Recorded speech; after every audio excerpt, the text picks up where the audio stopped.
Now let's talk about ARM, which is Azure Resource Manager.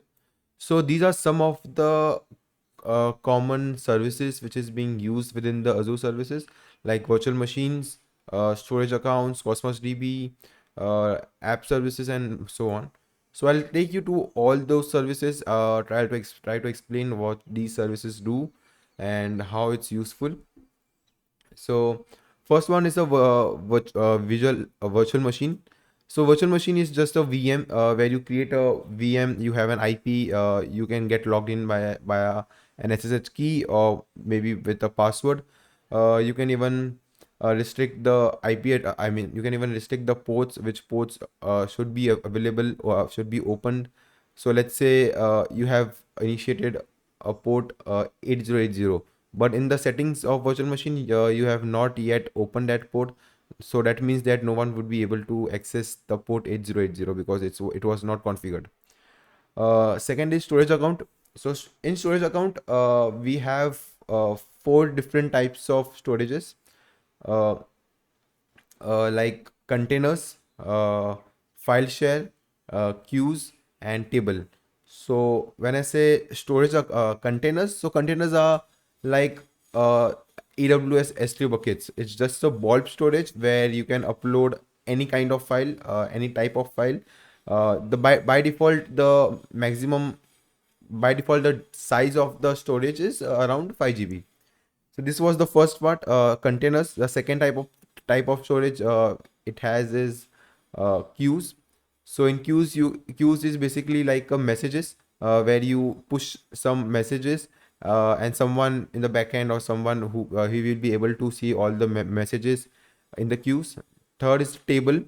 So table is kind of a type of NoSQL database, you can say, where you can save your data in a structured way or store all kind of data like text box or something like that. So it's just a type of storage of like a NoSQL database. So we have, and at last we have file share. So file share is a type of storage where you store your logs, any log metrics and something like that. Or you can even use this file share to mount your other services. It can be your on-prem server or even your VM. So like let's say you have created a VM, but you need 500 GB of disk as well. So you can use this file share. So all the files will be mounted with this file share. So there were basically four type of file shares which are available within the storage account. So let me just show this thing from the portal.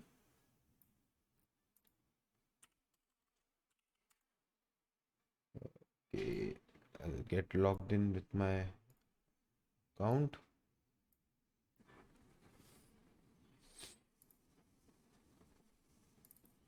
So here I can navigate to storage account. So here you can see I have one storage named Trouble One Storage. So here we have, here you can see we have data storage type, which is containers, file shares, queues, and tables. So in containers, you can create a container, let's say container container one, and you can make the kind of access that you want it, private or bulb, like anonymous read, or the third one which is going to be public. So any kind of type you can create, and under that container you can upload any kinds of any kind of files. So that was the containers. Next we have file shares. So currently I don't have any file, so I can just create a file share with name my file one, and by default you can see we have, okay, maximum size is 5 TB, and just click on create. So we have this file share. So under this I can upload any folders or files, anything. Then we have queues. So here I don't have any queue, so queue, let's say task one. Okay, task one, this is the task one I have created. Under this I can create all the messages. So let's say please review new users, and this will be this will expire in 7 days, or if I click this, then it will not get expired, or I can even change it. So so these messages will be pushed or can be pulled out by using the HTTP request. And last we have tables. So I can say table one. Okay, table one.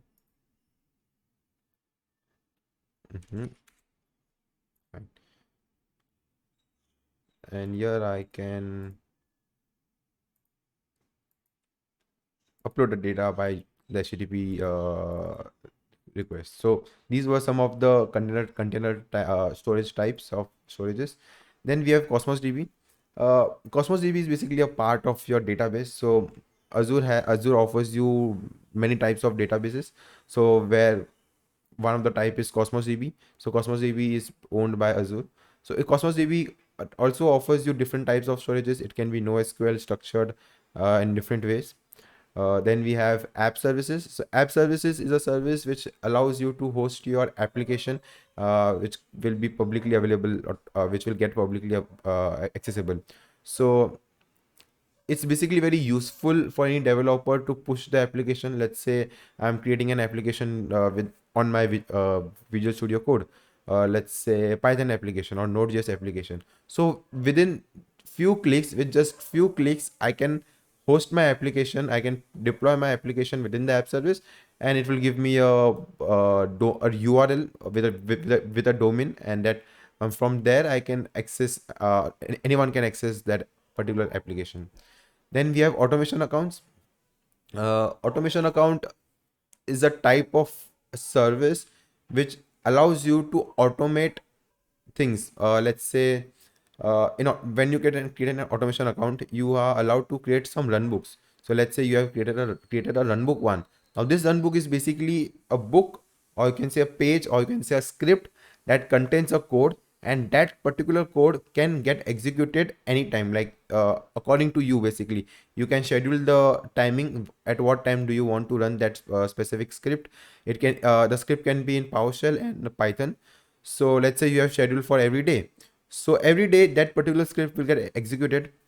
Now you can execute that script within a VM, within a on-prem server, or by default the worker agent that by default that space that automation account gives you. So it's a hybrid infrastructure. So you can execute that particular script. Let's assume like you have created a script of yourself for to review some configurations within your infrastructure, and you need to run that script every day.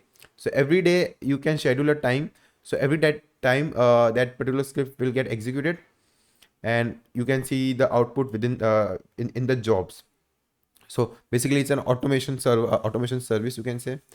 Next we have function apps. So function apps is basically a serverless application. When I say serverless application, that means that you are not required to handle the server. Means you are not liable to manage the RAM, the memory, the space. You're not required. Only thing is required is the code that you are going to deploy. So in function apps, you basically again have a script. You have a function under which you write a script which gets executed only on particular event. Let's say an event is if any kind of file is being uploaded within my storage account. So at that time, a particular function in my function app will get executed. Let another example can be like, if any user is been created within my Azure account, then at that time this particular function will get executed. Now these functions can also have parameters. Let's say if I created a event, let's say HTTP event.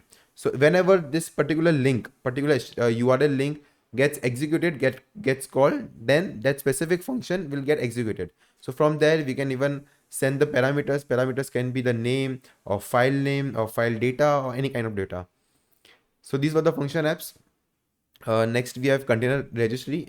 In container registry, you get a secret key, like basically a connection string, a secret key where you connect to your container. It's like a Docker hub, you can say, where you deploy and push your all your containers.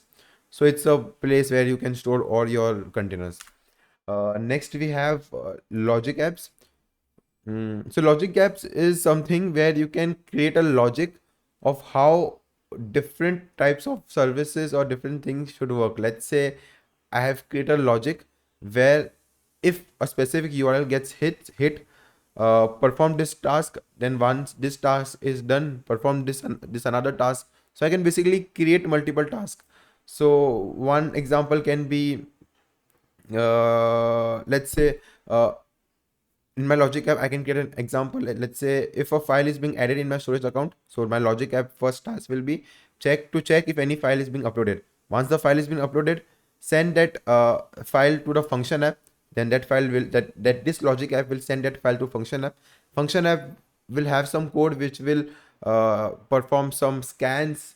Just assume like it will perform some scans. Then that function app will send the results.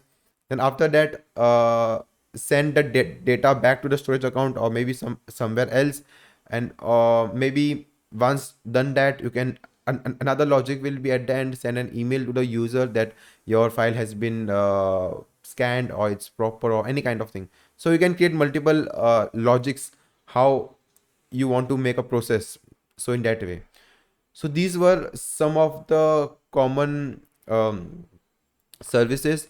Why I have picked up these services, because we are going to talk about these in the future videos where I will be explaining you about its misconfigurations and abuse, and how a basic role can also be used to uh, grant some malicious data or some useful, very useful data.